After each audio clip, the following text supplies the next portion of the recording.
Mercredi, des idées en goguette. Marché ouvert, des idées en vrac.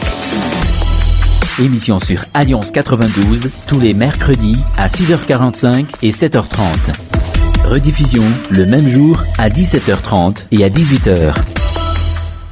Le marché des idées semble bien être animé. Il y a de quoi quand on dit qu'il y a début des hostilités. Et puis oui, il n'y a pas l'ombre d'un doute.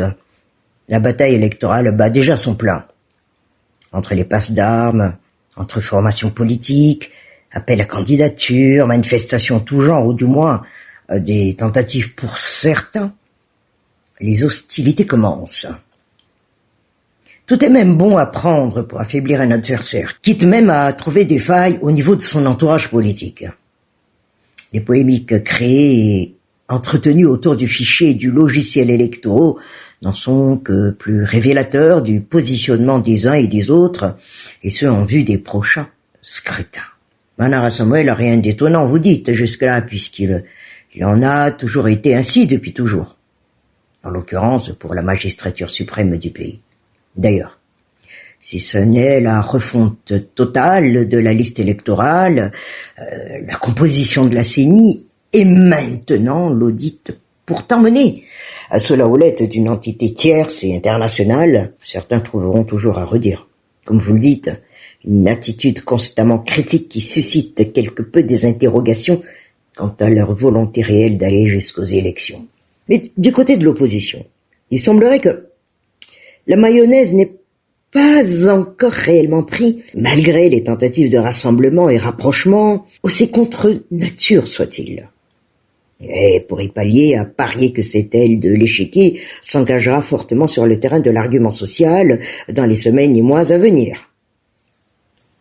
Après un peu moins de 2 ans de pandémie mondiale, d'état d'urgence sanitaire et de restrictions tout genre, la situation économique et sociale est allée en empirant. Et c'est dans ces périodes de difficulté, de vulnérabilité que l'opinion est généralement plus réceptive par rapport aux positions critiques. Et de l'autre côté, justement, à gager que le régime en place enchaînera les sorties, réalisations, inaugurations, et se fera taxer pour cela de propagande avant l'heure par ses détracteurs. Il n'empêche que celles-ci font partie de ses attributions et engagements. Si elles n'existaient pas, cela lui serait encore à coup sûr reproché. On disait donc que, en ce mercredi, le marché des idées en goguette bat son plein aussi. Pourquoi ? Parce qu'il y a le début des hostilités. Et il n'y a pas l'ombre d'un doute, la bataille électorale bat déjà son plein. Entre les passes d'armes, entre formations politiques, appels à candidature, manifestations tout genre, ou du moins des tentatives pour certains, les hostilités commencent. Tout est même bon à prendre pour affaiblir un adversaire, quitte à trouver des failles même au niveau de son entourage politique.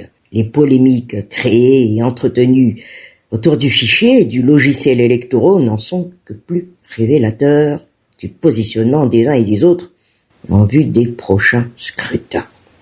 Bien entendu, rien d'étonnant jusque-là, puisqu'il en a toujours été ainsi depuis toujours, en l'occurrence pour la magistrature suprême du pays. D'ailleurs, argumente ici Manara Samuel, si ce n'est la refonte totale de la liste électorale, la composition de la CENI, et maintenant l'audit pourtant mené sous la houlette d'une entité tierce et internationale, certains trouveront toujours à redire.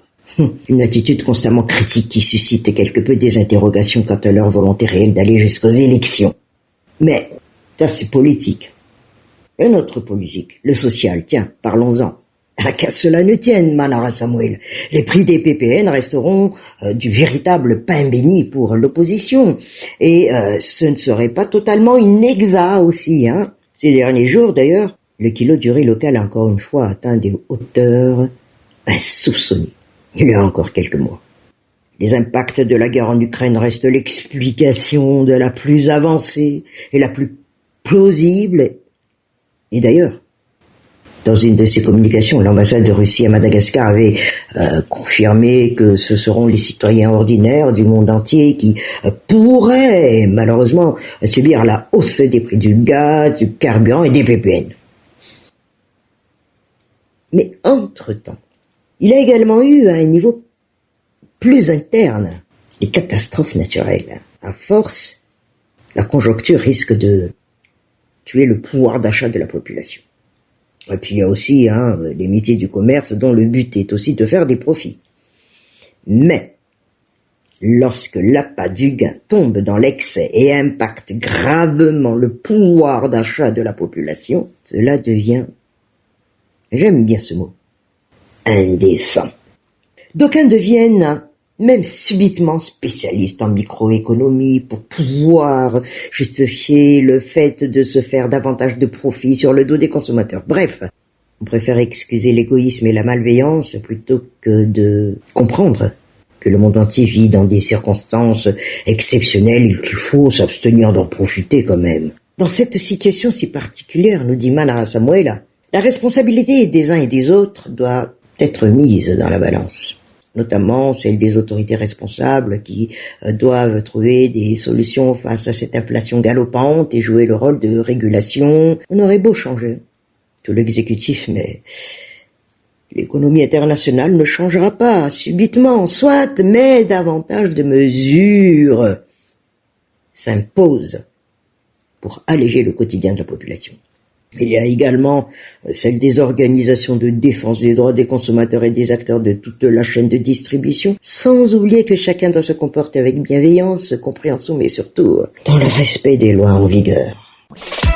Mercredi, des idées en goguette, marché ouvert, des idées en vrac, émission sur Alliance 92, tous les mercredis à 6h45 et 7h30. Rediffusion le même jour à 17h30 et à 18h.